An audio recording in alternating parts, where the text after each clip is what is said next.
It is not a victory Monday. And Brandy, what's up with you? How you doing today, ma'am?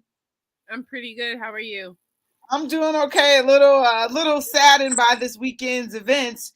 With the Cleveland Browns losing to the Miami Dolphins, and with the Cleveland Cavaliers on a four-game winning streak. I'm not doing too hot right now. We just came off of a bye week, and we had 2 weeks to prepare for this team, and we kind of got our butts whooped. But how was your weekend? Weekend was pretty good, like you said, besides the losses. You do anything fun? Yesterday I was at the Ohio Entertainment Awards, but that's all I did this weekend. Okay, anybody win the award? Yeah, I'm a part of the Big Half Radio Show. They won Best Indie Radio Show, so that was good. Oh, we all know Big Half around here. Congratulations. Yes, thank you. Yeah, Big Half was at WOVU, so we know Big Half around here. Yeah, Yep. what's up? Shout out to Big Half. Congratulations.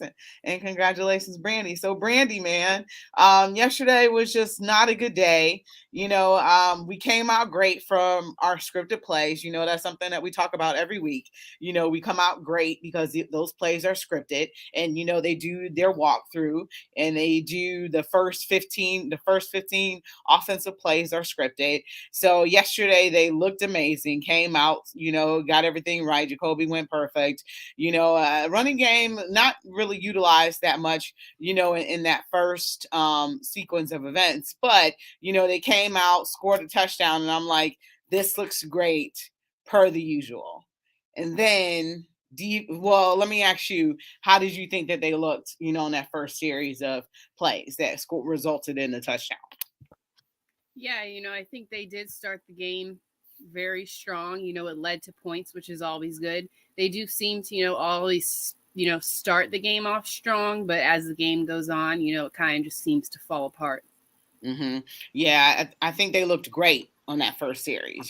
Came out strong, and I'm like, okay, this is good. This could be, on to something. But I'm like, I guess I have to be careful and not be fooled by the beginning of the game and how we get out to a hot start, because you play a full 60 minutes, so you don't know what the result is going to be at the end. But in the Mhm. very beginning, it gets you hooked because you're like, okay, this is great. But then, coincidentally or not coincidentally, but what happened next was Miami marched down the field and did the same. Yeah, going into the game, like you said, bye week, they had a lot of time to prepare for this game. And, now looking the Browns, they have, Nick Chubb and Kareem Hunt being the best, running duo. Now they've been outrushed. I believe it's been the past 5 of the last 6 games, which is very hard to believe. We think, Nick Chubb and Kareem Hunt, they've been one of the best running backs. And just to be outrushed by the last teams we've played is hard to believe. Yeah, and speaking of that, Nick Chubb had 11 rushes for 63 yards. His average was 5.7, and he had one TD, so that his longest rush was 33 yards.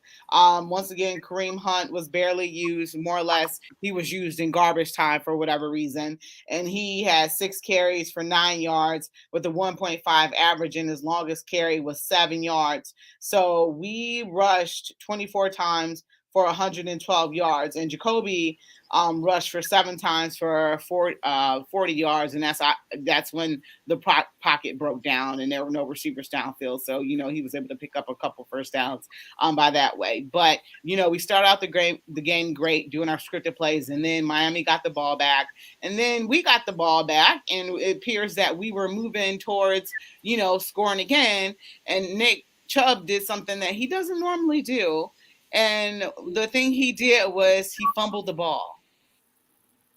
Yeah, we And don't do that. he doesn't lose the ball that often. This Browns team pretty much on the year, they've been pretty good at holding on to the ball in most situations. But it seemed to me that when Nick Chubb fumbled that ball, that was the game right there. And it seemed like they could not recover from that fumble. They could not recover. Obviously on that drive they had to go out and play defense, but it was just like, something changed with this team, and their whole mentality changed and how they went about the game after that fumble. What do you think about that?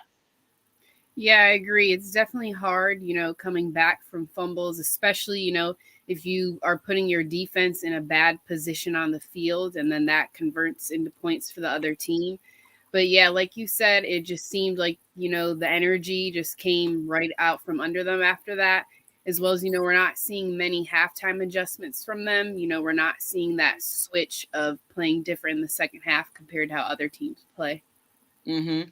Yeah, you're not seeing adjustments made at any point. And after they came out and scored that touchdown, you didn't see any adjustments be made. You don't see any adjustments be made, after our first 15 scripted plays. You don't see any reaction to that. And it's just like the game just continues to go on with no adjustments. And it seems like it appears to be killing us. So that's one of the things that you notice as well. And normally, a coach who was very good at adjustments, somebody that a lot of people around the league hates, but was an excellent college coach, Urban Meyer. He was, I think, one of the kings of adjustments and being able to get that team refocused. It wasn't many situations in which we were losing when he was coaching and he really had to make the readjustments, but when he did, he was able to make them, and our team usually was able to go out and win because of those adjustments. But it doesn't seem that the Cleveland Browns do any of the adjustments after the past 15 plays. Or maybe they make adjustments and maybe the players just can't execute. That's something we have to think about as well. And, a lot of people every week, we start this, okay, let's fire Kevin Stefanski, let's fire Joe Woods, fire everybody. Where I don't think firing everybody is the best choice. I think for continuity purposes, you can't keep firing everybody when people aren't performing. One of the things we talked about was the defensive scheme, and we're going to get into defense a little bit later. But, we talked about, whether this is the right scheme or the right players for the right scheme. And, a lot of people are saying that this isn't the right scheme that we are playing. We should never be playing zone. We should be playing man to man. And that was something that, obviously happened to our offense yesterday. You could see that the Miami Dolphins were playing man to man because I was thinking in the beginning, like, hey, Jacoby Brissett is building a special relationship with DPJ. I'm like, it's going great with them. He makes, he grabs a lot of his passes. And then I started to notice, excuse me, why wasn't Amari Cooper getting the ball at all? So, one of the things is, obviously, these teams are going in a game plan that, the team that we're opposing, that they want to stop the run. So, they commit to selling out to stop the run because we used to be one of the best rushing teams in the league. I don't know where we're at right now. I'll have to check. But, one of the things is they want to sell out to stop the run and also stop the number one receiver. Well, we didn't even give them a chance to stop Amari because they just wasn't even throwing to him. Did you notice that? Yeah, I did. We've noticed that pretty much this whole season. Some games he'll have 7 targets, and then other games he'll only have 2 or 3. So, he came here for a reason, and I just think, they're not using him to that ability right now. He should be able to be getting open and having more production. Yeah, that's kind of like self-checking basketball. You so bad you got to check yourself, and nobody will check you. But this isn't the situation with Amari Cooper, And you notice that yesterday, everything that Jacoby Brissett was throwing to DPJ was contested. So I'm like, I wasn't understanding. That's an adjustment that you make right there. Why wouldn't you throw the ball to Amari Cooper instead of everything that DPJ was struggling, and in the beginning of the game, he was able to be there for some key, receptions for Jacoby Brissett. But as we went on in the game, that started to be taken away.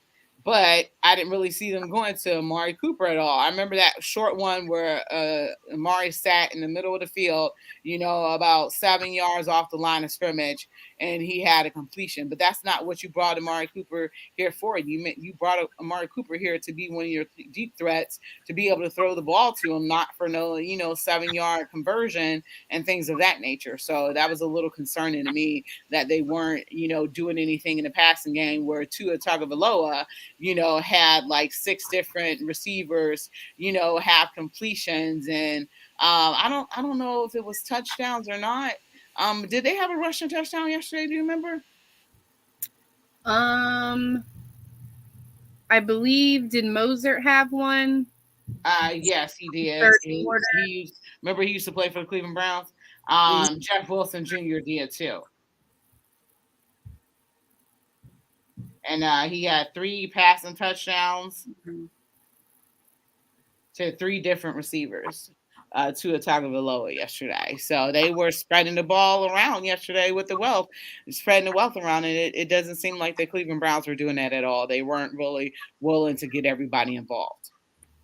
Yeah, I think one of the things I am wondering, in 3 weeks, Deshaun will be back. So I'm wondering, once he comes back, he does have a deep ball that he's able to throw. So I'm wondering once he's back, if they're going to try to, get the ball more to Coop downfield.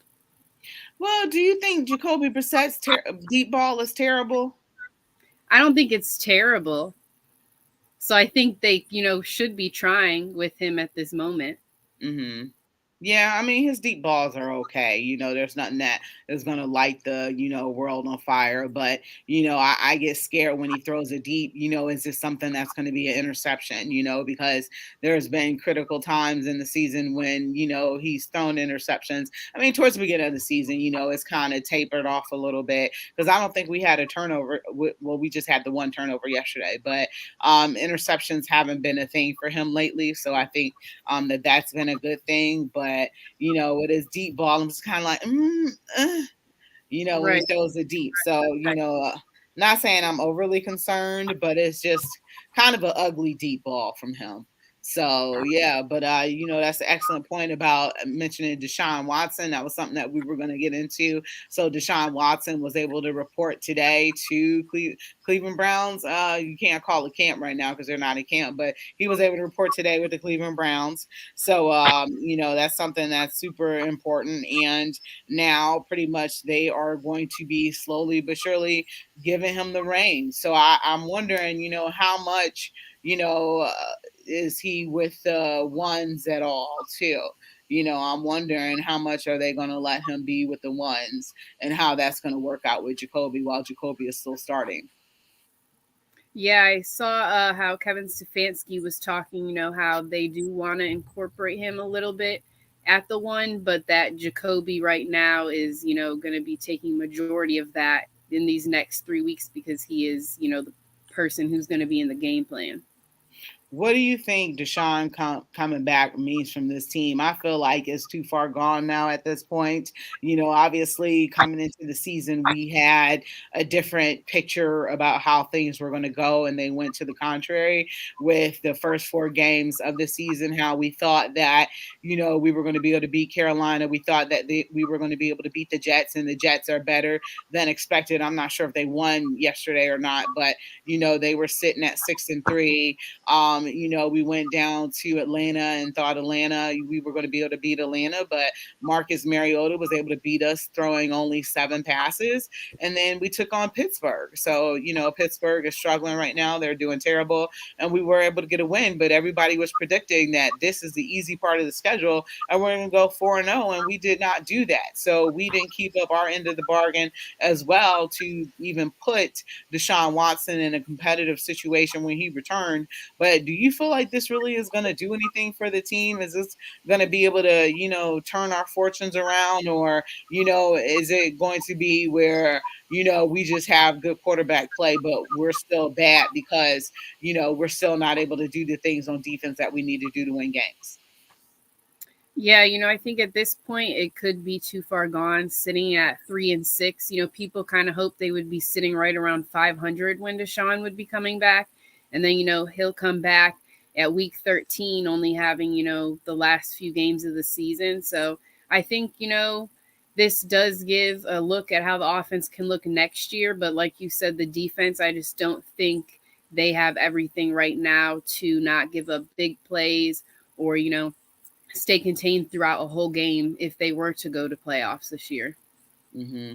Yeah, are you still thinking playoffs, or you I kind don't of think done so with at this point.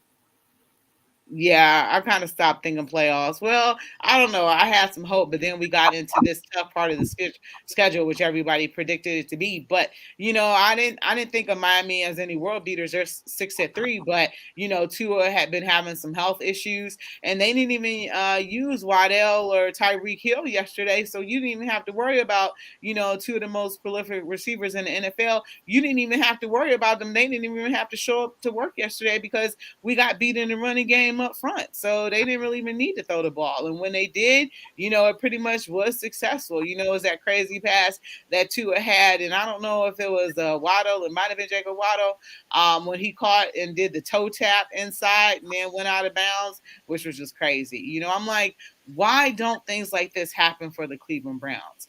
Why are we not ever recipients of, these circus catches? And, why aren't we able to ever, convert on the 3rd and 7? You know what I'm saying? Like, why can't we be like other teams? And I just, I don't have any explanation for it. Yeah, me neither. I know I saw Kevin Stefanski said that this past week one of the things they worked on was trying to be at third down. They wanted to be 3rd and 6 and better. But I think, you even need more motivation than that, especially on the defense with how they've been playing. If you watch their film, it looks like some players just aren't giving, everything they have each play. And I think, that is a problem because one miscue, one read gone wrong, it can give up a big play, can give up a touchdown, and that's what you're seeing happen with the Browns. Yeah, happening far too often, and that's the reason why we're in a position of, are we 3rd and 6? We 3rd and 6, yeah, we 3-6. So, all right, we're gonna go ahead and take our first break really quickly. You're listening to Her in the Huddle on WOVU 95.9 FM. We'll be right back. Here with a special message for you. The holiday season is upon us, and you know what that means. It is time to eat too much on purpose. I'm talking about turkey, y'all. Denzel Ward's Make Them Know Your Name Foundation is helping you accomplish that mission. That's right, folks. At their Thanksgiving and early Christmas giveaway, they are going to give you a free turkey, free food basket, and some Christmas surprises. But to get this free turkey, you're going to have to register online at mtkyn.org/holiday. That is mtkyn.org/holiday. That way you can meet us Wednesday, November 23rd at 6 p.m. at the Bedford Commons, located at 730 Broadway Avenue. So come on out so you can get your free turkey, free food basket, and some Christmas surprises. Oh, yeah. You can pick up your free turkey, stay for the holiday lights, enjoy the Bedford tree lighting ceremony.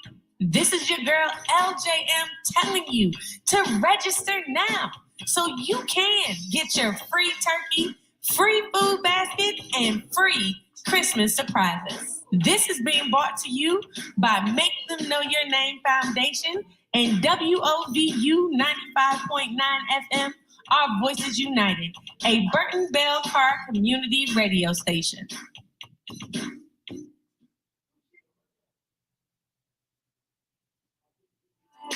Starting a movie tonight.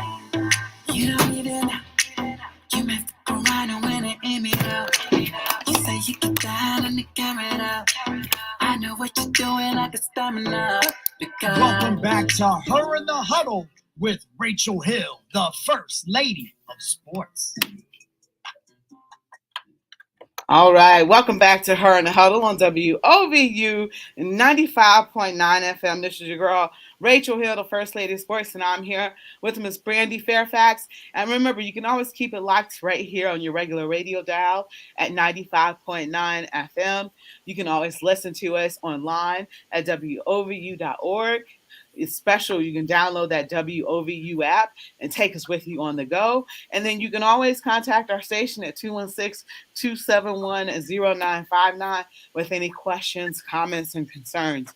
But me and Brandy were just breaking down facets of the Cleveland Browns game yesterday. And right now, Brandy had mentioned that it looks like some players are giving up. Brandy, you want to name some names and throw some names out there? Oh, geez. I think one person specifically, I would say, in the captain role right now at safety would be John Johnson. I Okay. think, there's a lot of plays on Twitter you see of him on film, not tackling as well as he should or just giving up on the play. And I think, in press conferences, he says how well the team should be doing better. So I think, him as a captain should be doing that as well. Yeah, so he'll do the talking, but it won't do the walking. And he was a very big, a free agent signing, from the LA Chargers. So, you expected that somebody who came from a pretty good team would, those what he did there would be transferable here, and it just hasn't been. And one of the questions that you can ask, is it related to the scheme that Joe Woods has going on? Is it not a best fit for his skill levels? Is he being put in a position to be successful? Excuse me, and that continues to be the ongoing debate. Anybody else you notice out there? Because sometimes, there was a film that showed Myles Garrett taking a play off against the Chargers or whatever, where you could see him not going to the ball. But is it to be expected that, they're taking plays off when their offense is off the field the whole time and they're playing defense the whole game when their team isn't scoring much? Yeah, that's a good point as well. The defense really isn't getting any breaks, so the offense has to help them out too. Hopefully once Deshaun comes back, that will be able to help out that the offense will be able to stay on the field longer. But I think, just as defense as a whole, yeah, people have also talked about Myles Garrett. So, I think he also, had his injury from the car accident, and that didn't put him in a good position to be ready for the team and ready for the games. So I think just everyone at the defense as a whole really just needs to come together. Yeah, and I don't know if he really took owner. I mean, he did take ownership publicly, but I don't know if he understands, how important, his behavior and doing the right things is, because you were driving over 100 miles an hour. So, like those things like that are very dangerous. So, you put your team in a bad position, and I believe we lost that week that he didn't play, right? I can't remember what game it was, but I believe that we lost. Well, we only got 3 wins, so. Yes, I'm pretty sure. Yeah, I can't remember. I can't remember who it was that we played. Was it Atlanta? It may have been. That's what I was thinking. Yeah, but but like I was saying though, I think that they're taking some plays off because yesterday offense didn't do anything. So defense was put in a position to have to play, all day long. And the Browns have been averaging 28 points, and yesterday they didn't do much of anything. So I guess I could kind of understand how plays are being taken off by them. But, at the end of the day, you got to go ahead and play hard. And Miles had some comments yesterday after the game. People can look at the things he says as controversial. At this point, I'm just like, whatever, because you can talk whatever you want to talk, but the walk is on the field. And, I don't know, like, it's just hard to come up with different things because you see so much going wrong, and you see it going wrong for the whole 60 minutes, but it's just yesterday we started out great, and then unfortunately Miami was able to put some points up as soon as we were. So I don't think Miami punted all yesterday. They didn't. So, if you can't make a defensive stand. Now they did get that defensive stand when I believe Miami had went for a 4th and 3, and they turned it over on downs, but the Browns weren't able to do anything with that. So when you get those turnovers, you got to be able to score points on turnovers off of turnovers, and they weren't able to do that. Yeah, you definitely have to score off of turnovers. You have to take advantage of that, especially if you're downfield, you have to take advantage. At least getting a field goal, any type of point is good. I think that was the first time since 2003 that the Dolphins haven't punted. Oh, really? Hmm. Oh, wow. Yeah, so the Cleveland Browns, it's just a sad case. Jacoby didn't play terrible. I thought he played okay. Unfortunately, it was a lot of good defense played, and when he did pass the ball, he didn't really pass it to Amari Cooper. So that was something that was an option that was taken away, and I feel like that was a Kevin Stefanski thing. We were just during the commercial break having to talk about adjustments, and some people didn't like my comparisons to Urban Meyer and his adjustments, but the adjustments that Kevin made was later on in the game when the game was out of reach is when you threw it to Amari Cooper. And I'm wondering why, when the game was out of reach, was you throwing it to him then and not throwing it to him when the game is competitive at the time? They're doing all these, long plays to DPJ that was getting broken up by the corners. So where were these plays during the game? Yeah, same with Kareem Hunt. We're always seeing him play later in the game or, late in the first quarter. So I've always, wondered with Kareem as well why we weren't using him earlier. Yeah, and if you're not going to trade him and you're not going to use him, why did you keep him? Why not get rid of him? So Yeah. I don't really understand that at all. That's an issue and a problem for me. You put him in garbage time pretty much. And that says, he's kind of a terrible player when he isn't a terrible player. You just haven't put him in good situations. So, but yesterday we also know that Miami was committed to stopping the run. So that's something that they wanted to do, and they did a good job of it. But how about our defense not being able to stop the running game of the Miami Dolphins, who are not one of the best rushing teams in all of football? So, but it seems like I think Atlanta had showed the blueprint for other teams that the Browns couldn't stop the run. So the Browns have pretty much been ran on for almost 200 yards per game these past few games. Yeah, looking at playing the Dolphins, you're usually most worried about facing Tyreek or Jalen Waddle, especially Tyreek being so fast. People were definitely worried about, seeing those miscues in the secondary on defense, but they weren't able to stop the run. And it was, the complete opposite. We didn't see much production from Tyreek and Jalen Waddle, but we were seeing, all the production from the running from Miami. But yeah, like you said, Atlanta, definitely showed the weakness on the Browns, how, the teams are able to run on them as well. And I think it's just been happening, every week since then we've been getting run on. Oh yeah, George said it was the Atlanta game when Miles didn't play and we lost, and he said he likes my Ohio State shirt. Yeah, I think maybe Miami was showing some respect for Cleveland's corners, because Denzel Ward had came back, and he had came back from his concussion and he was playing, and also Greg Newsome Jr. hasn't been a terrible corner either. So maybe they were showing some respect by going away from the game plan of throwing to them and allowing the run to take over. So that's about making adjustments, and that's about making good adjustments, I think. So defense, and there was improvement in special teams. David Ford ran back kickoff returns. What were your thoughts about that? Because I don't know, I was very excited. I didn't see him muff any punts or anything like that. I feel like this was a move that had to be done. What are your thoughts about that little change in the kicking game? Yeah, it was definitely a surprise. I think that's been something we've been looking for on special teams, some type of change to, get a more of a production on special teams. But I think that was good. Putting other people back there to see what they can do is definitely a good idea. Yeah, I was a pretty huge fan of that. I thought it was a great move, and at this point, we're looking for somebody that's not going to muff punts.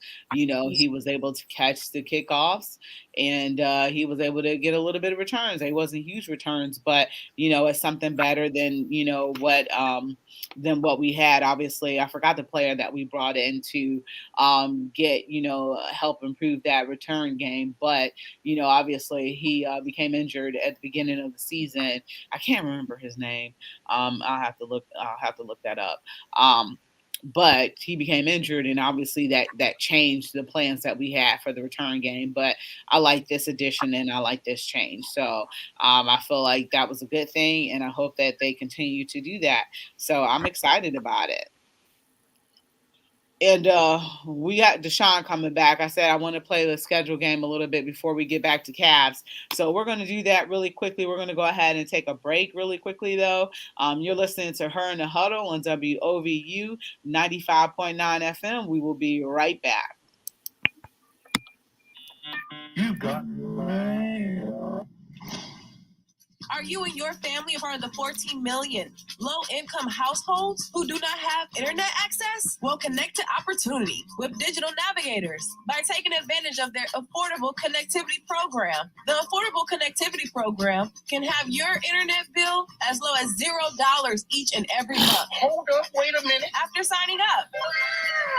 The ACP provides $30 off home internet bills and can also help you find the perfect internet plan for your household. Hey, that's pretty good. The Digital Navigators not only provide a monthly discount on your monthly internet bill, but can also help you find free, low-cost, or refurbished devices. They offer tech support. The button on the side, is it glowing? And even referrals to digital literacy programs, job trainings, and online education options. Head over to digitalus.org to get started or call 216-307-6990. There is a great inequality that exists in our modern world, digital exclusion. And the Digital Navigators are here to help guide you to the age of accessibility. This message is brought to you by Digital Navigator and WOVU 95.9 FM. Our Voices United, a Burton Belcar community radio station. Welcome back to Her in the Huddle with Rachel Hill, the First Lady of Sports. All right, welcome back to Her in the Huddle on WOVU and 95.9 FM. Before we get into that schedule game a little bit, I want to talk about that offensive line. The Browns offensive line did not have a good day yesterday. Jedrick Wills was sacked. So what are your thoughts about that, Brandy? Yesterday, we pretty much got beat every way, shape, or form, and Miami was allowed to get some pressure, and they had 3 sacks of the day on Jacoby Brissett, but it just didn't look good. Lots of penalties, lots of holding penalties, and like I said, Jedrick Wills got sacked. What are your thoughts about how the offensive line looked yesterday? Yeah, it wasn't their best game at all. We definitely saw a lot of penalties. And I think we've seen that, throughout this season so far. We've seen penalties on the offensive line. We've seen those penalties on Will. So I think him being sat isn't a total surprise to me. I think it was something that was coming. But, it definitely wasn't their best game yesterday. Hopefully, they're able to go back to, being strong on the offensive line and also, getting some of those injuries back. Okay.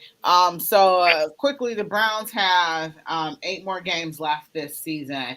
Buffalo Bills yesterday. Did you catch the ending of that Buffalo Bills Minnesota game yesterday? How wild that was? I did not. Oh yeah, that was a wild game, and the Minnesota Vikings are now 8-1, and they won in overtime versus the Buffalo Bills. Do you see us having any shot at being able to beat the Buffalo Bills? I don't think so, especially on the offense. And Josh Allen doesn't seem to, looking at him yesterday, seemed like that elbow wasn't bothering him. So, I think Stephon Diggs is also going to be a problem for the Browns. So I think the Bills, I don't think we'll get this one. Okay. I'm thinking that this might be a game we actually win just because we're not expected to. And, there's been times over the years when, We've beat, Bill Belichick's teams, and something wild and crazy has happened. They said that the sun shines on the dog's butt every once in a while. So this is a game that we're completely predicted to lose. I think Buffalo will come into this game, pretty fired up from having lost such a close game to Minnesota in Minnesota. So another home game for Buffalo. So I don't know. I think it's a game the Browns might win just because of sheer dumb luck. Right. You never know because they do sometimes beat the teams that they shouldn't beat. Yeah, exactly. So then after that, the Tampa Bay Buccaneers coming to town. Tom Brady's life is falling apart. I think this is a game that Cleveland can actually win. Yeah, I agree. Tampa right now they're sitting at 5-5. They haven't been playing their best this year, so I think it definitely could be a game that the Browns can win. But that definitely is going to be a game, where they're playing till the clock hits zero. Because as we know, Tom Brady, if you give him 2 minutes, a minute and a half left on the clock, he's able to do something with that. So they're gonna have to play the whole game. Yeah, Browns versus Texans, Deshaun Watson. Oh my God, so it's only 2 games left before he comes back. Man, time is flying by. So Right. 2 games before he comes back. Houston Texans in Texas. Can we win this game or not? I know it's his return to Houston, and people might be a little bit worried about that. But right now they're sitting at 1-7-1, so I think the Browns will go in there and get the win. Which will be good, a good confidence booster. But you never know. Brownsian things have happened before, and this could be a game that the Browns actually lose. Surprisingly, Texas is not a good team. They haven't been a good team in years. One of the things is they haven't had stability in their front office. So this is a game that the Cleveland Browns should win, and it was shut. I think it'd be great to go in there and run up the score early and take the crowd out of it. They're going to boo and harass Deshaun Watson the whole time. So, that's going to be an incredible game when they play it. So it's going to be very interesting. And then the Cleveland Browns take on the Bengals again, December 11th. I think that the Browns are going to lose this game I think they're going to lose this game in Cincinnati. It would be poetic justice if we won, considering we have owned Cincinnati.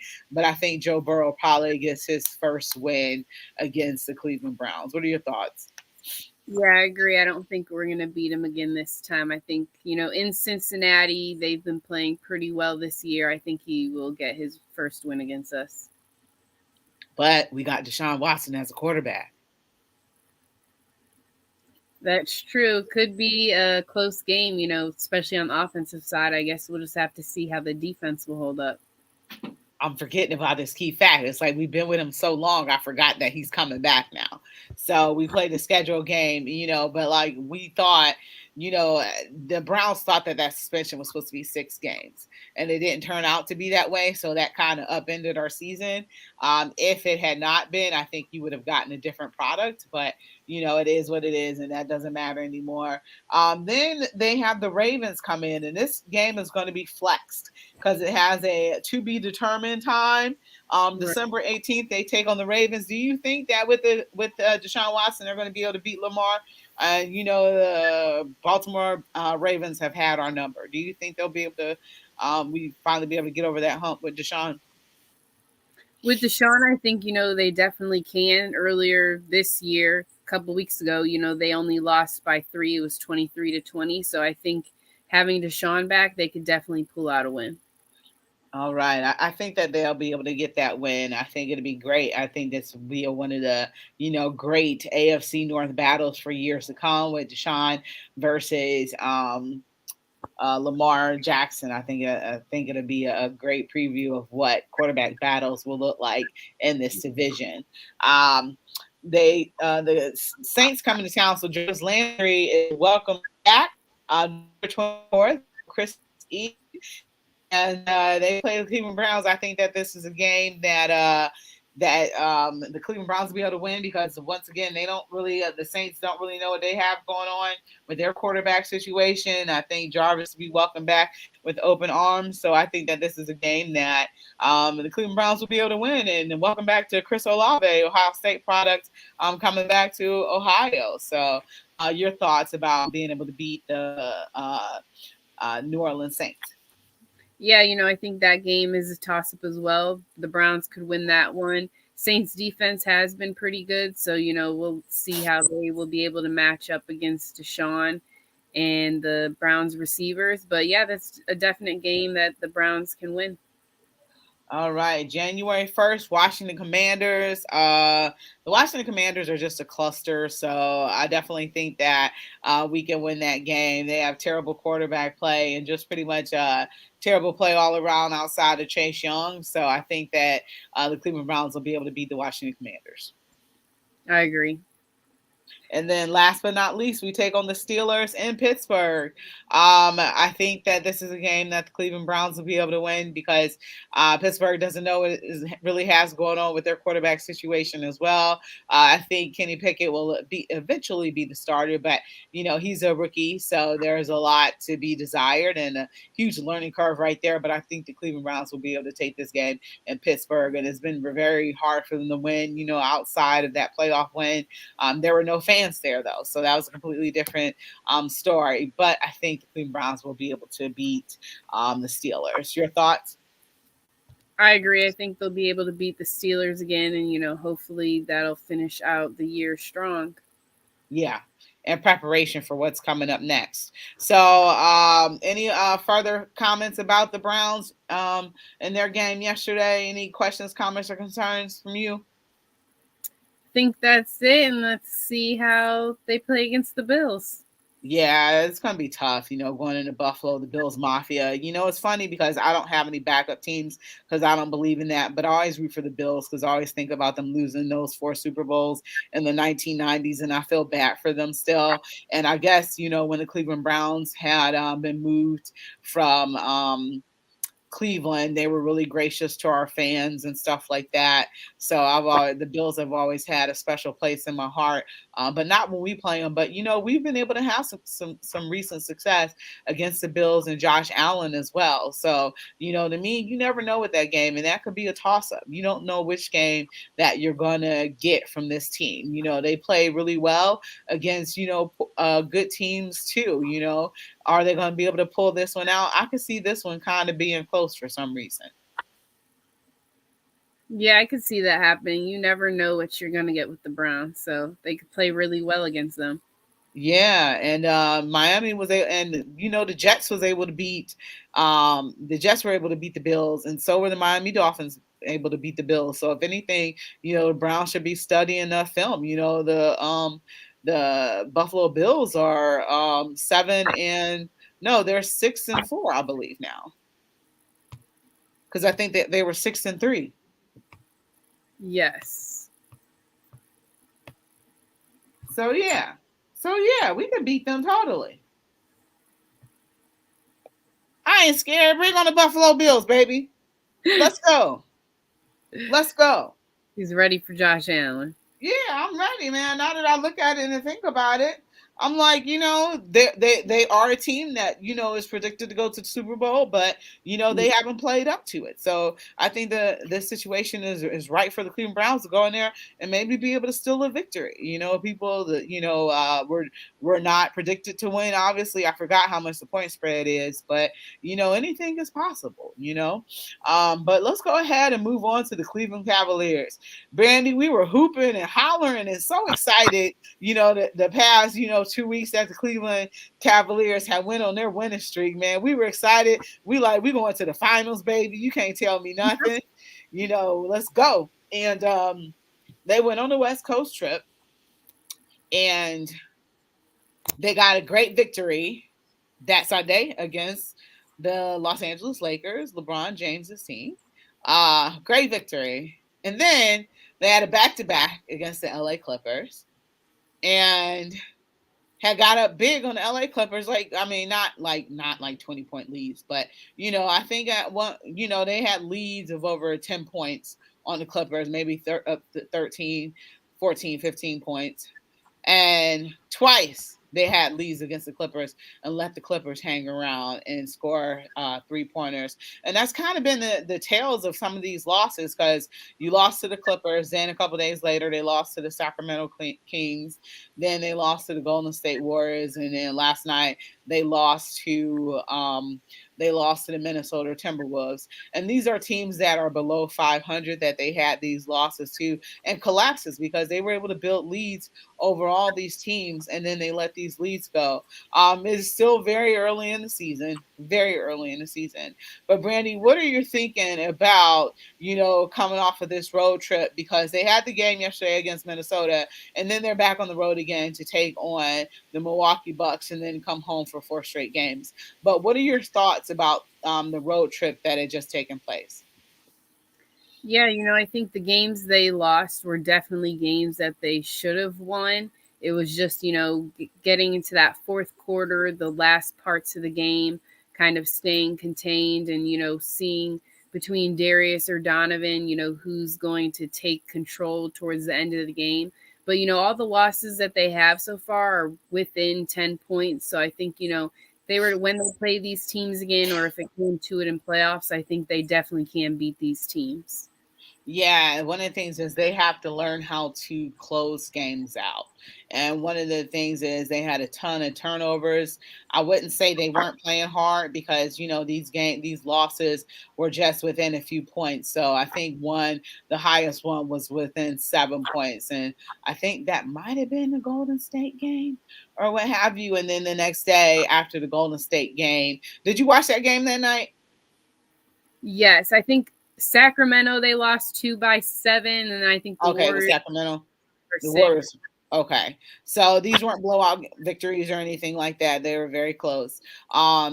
But the next day after the Golden State game, the NBA, or I think it was Monday, they came out with their report about missed calls. And it was a screen that Klay Thompson set on Isaac Okoro. And Klay Thompson came off of his feet and knocked Isaac Okoro down the ground, which allowed Steph Curry to be able to hit a 3-point shot. And the official said they missed the call. Yeah, you think, and it's critical things like that where the Cleveland Cavaliers are not going to get those calls. They never get those calls.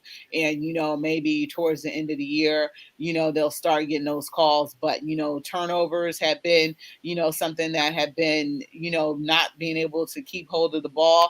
And I don't know if these teams are if they're getting tired or not, but the amount of turnovers at the end is also something that's not good. But JB Bickerstaff said that these are part of the ebbs and flows when it comes to NBA season, and as they try to figure things out. So, Brandy, we're going to go ahead and take our last break. You're listening to Her in the Huddle on WOVU 95.9 FM. We'll be right back. Internet service every month thanks to the Affordable Connectivity Program, ACP.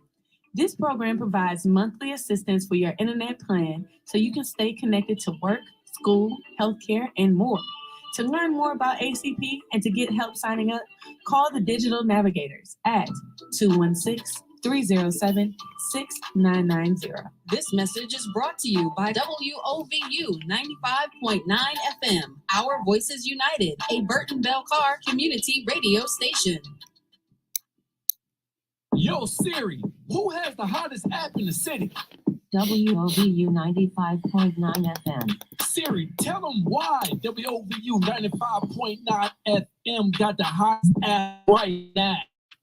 WOVU streams at 192 kilobits per second, giving the best sound in the city. WOVU has a new sound coming out our app right now. The only one in the city, 192 kilobytes per second. Listen, man, it is going down. That's what you're telling me, Siri? That's right, DJ Chris Styles. You already know what it is. Listen, check out our new sound right now. Go to your mobile store app, download WOVU 95.9 FM, and check us out right now. Tell everybody, listen, we're coming at you. This is the Burton Bell Carr community radio station. You already know what it is. Welcome back to with Rachel Hill, the First Lady of Sports. All right, welcome back to Her in the Huddle on WOVU and 95.9 FM. This is your girl Rachel Hill with Brandy Fairfax. Cleveland Kate is not feeling good, so Cleveland Kate, get well soon. We had a chance to go down to the Ohio State game this weekend, and we left at halftime because it was pretty bad. We got a chance to see Caleb Blake. Everybody remembers Caleb. He's doing really well down at the Ohio State University. I'm not wearing this because we won the day. I just happened to, throw it on and work in. So, but yeah, so the Cleveland Cavaliers, one of the things that, they're kind of falling apart at the end of games with a lot of turnovers. But one of the things that they are struggling to be able to do, and that's defend the 3-point line. They were getting gashed, and teams are shooting in the 40s against them and 3-pointers, and they're giving up critical 3-pointers when it counts. So I'm having an issue with that. I hope that these are some of the things that they're going to work on their closeouts and things. One of the things though is they haven't given up a 4-point play. So is that because they're nowhere near the shooter when it happens and are playing terrible defense? Is that one of the reasons why? Or they're really not playing any defense against the 3-pointers, and that's one of the things. Paul George was able to go bananas against us when we played against the Clippers, and I never really thought of him as a 3-point shooter or anything like that, but he kind of went crazy against us. So that was one of the things that enabled the Clippers to come back, was the play of Paul George against the Sacramento Kings. They struggled with the 3-pointer as well. Also with Golden State, you live by the 3-pointer, you die by the 3-pointer, and you're never going to get into a shootout with Golden State and be able to win it because Steph went off. And somebody had always told me that a good team has to just play hard for 5 minutes and they can win a game.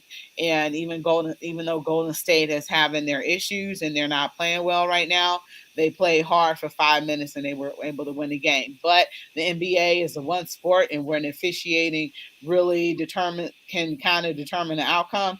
And if you're the way a team, you're not going to get any calls. So that's kind of what we experienced with Golden State. And everybody knows that we have a long history with Golden State in the finals, and they hate us.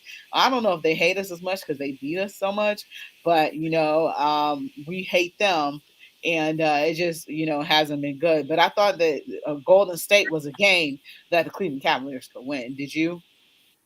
Yeah, I definitely did.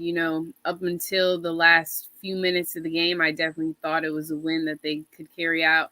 Like you said, the legal shift definitely did hurt on the officiating side. Yeah. So that was a huge blown call that I don't know if it would have made a difference at the end, but that would have took a 3-pointer off the board.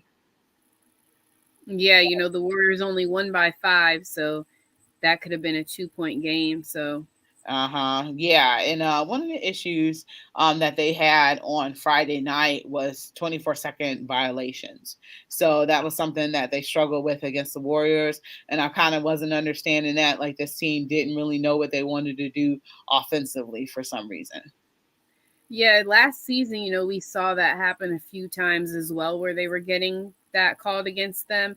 And, I think we're seeing a lot of times where they're really not starting the play until there's about 9 seconds left on the clock. So I think, they just need to start the play a few seconds earlier to stop that from happening.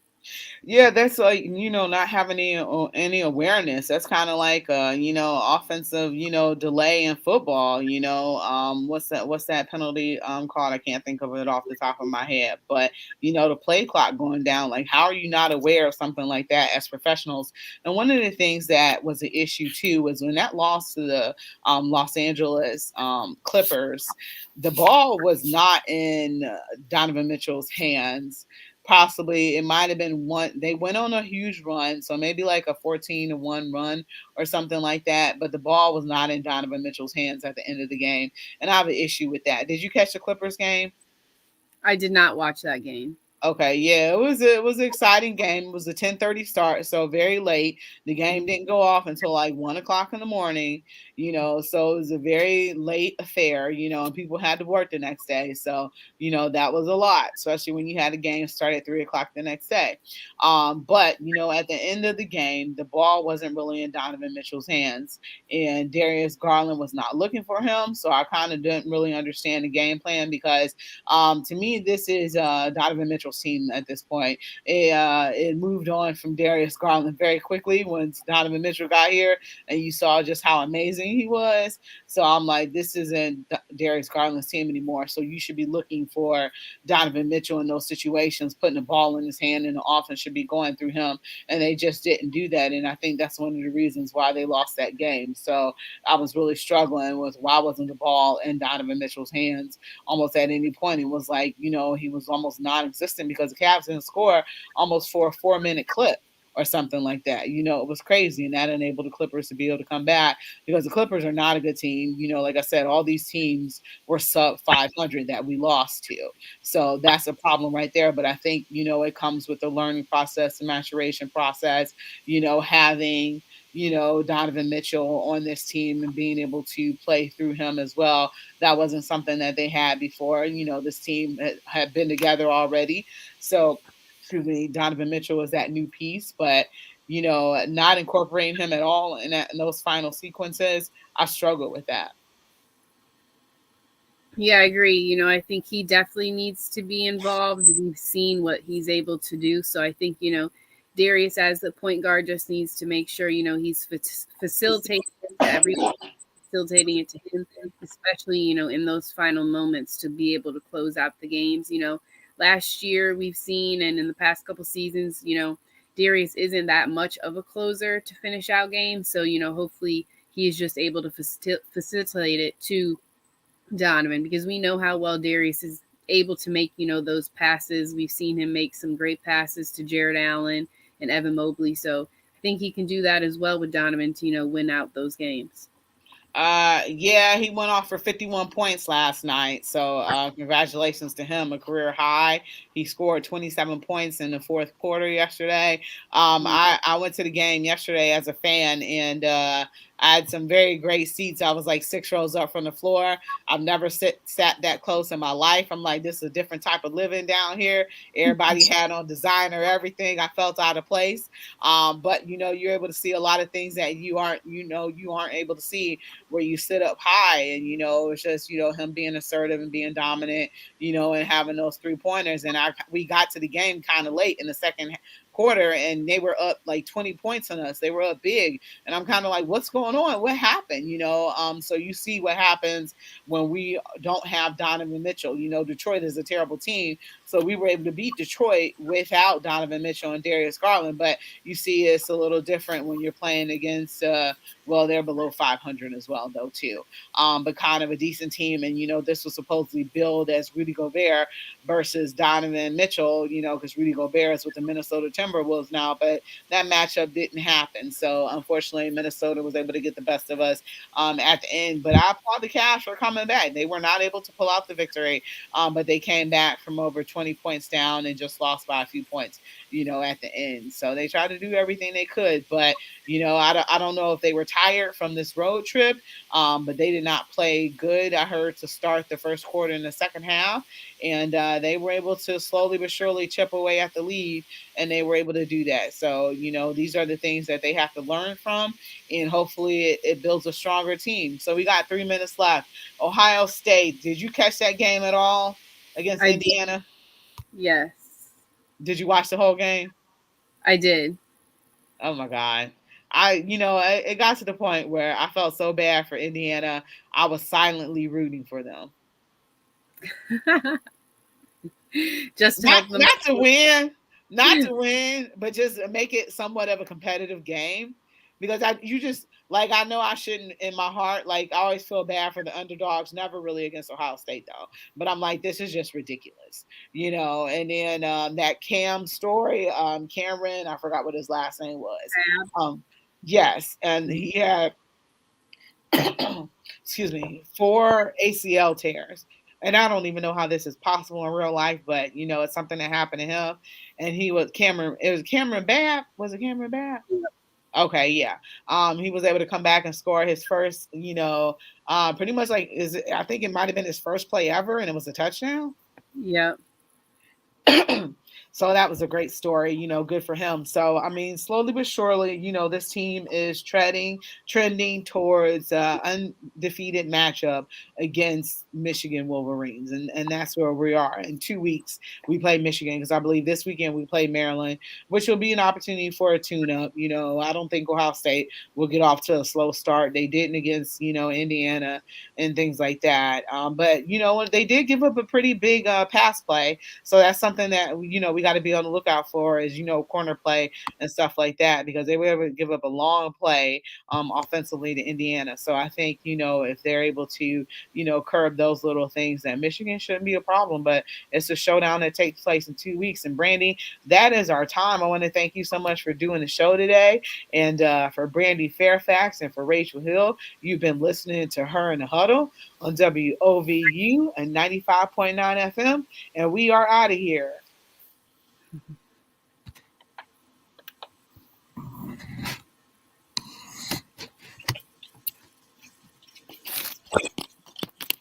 Thanks, Brandy.